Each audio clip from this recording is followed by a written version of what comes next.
This video picks up where the last one left off. We've just finished Start Here in the Getting Started section, and we are now on to motors and sensors. So let's see what happens when we tap Continue. And I can see straight away that the app is asking me to open some building instructions. Give that a tap. I can work my way through these instructions to build some little models, very simple, quick builds that are going to help me understand the function of my motors and my sensors.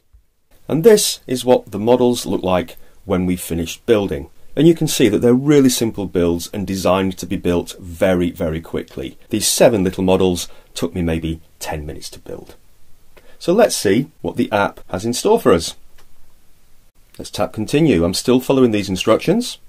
And here again, we've got a little example program. I'll just zoom in on that.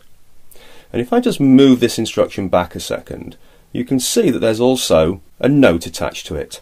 This is telling me that in that first block, set speed to 75%, that I can change the speed of my motor there. That's really good to know. So I'm going to connect a large motor to port C on my hub.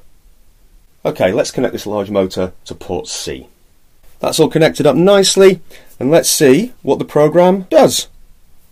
Let's press play.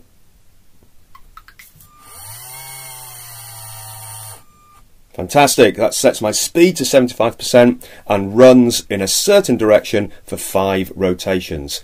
Just like with the little emoji program, we can play around with this as well. Let's speed that up, shall we, to 100%.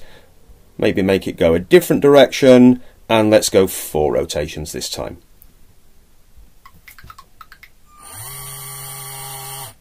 Brilliant. Okay, let's see what's next. This is asking me to get my force sensor.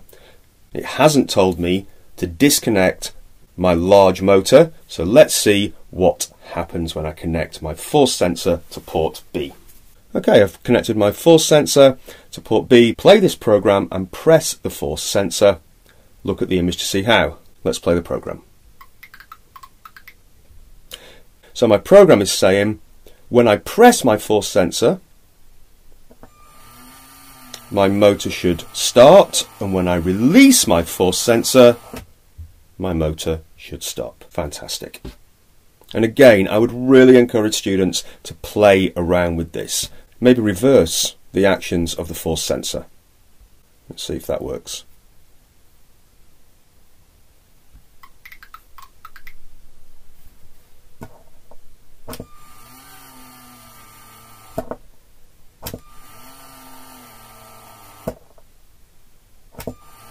Certainly does. Let's see what's next. So I've replaced my force sensor with the distance sensor in this particular stage. And if we start the program, and it tells me to wave my hand over the distance sensor. Let's see what happens here.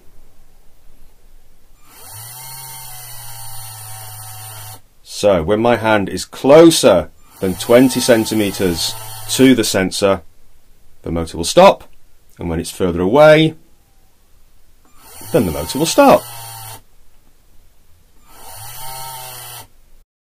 So in this example, I've removed all the other peripherals and I've attached 2 medium motors and my colour sensor. I'm going to use some coloured bricks to control the rotation of the 2 motors. Let's see what happens. So let's hold the violet brick over first. And I can see that one of my sensors is running, and the yellow brick, my other sensor is running.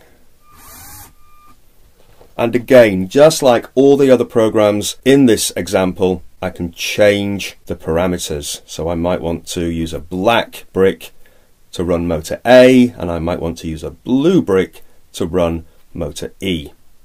I might want to change their direction. I may want to change how many rotations they run for, or indeed I might want to change rotations to degrees or seconds. And this is what I would really encourage your students to do.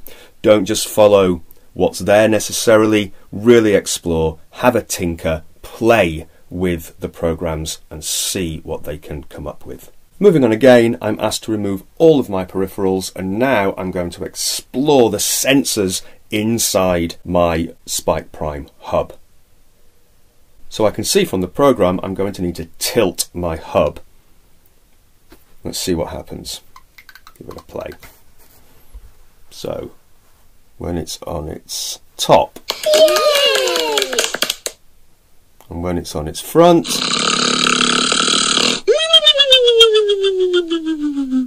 let's go to the top again, and on its front,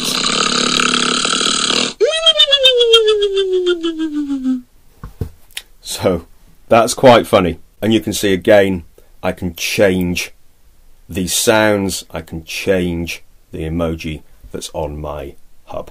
And that brings us to the end of section 2 of getting started.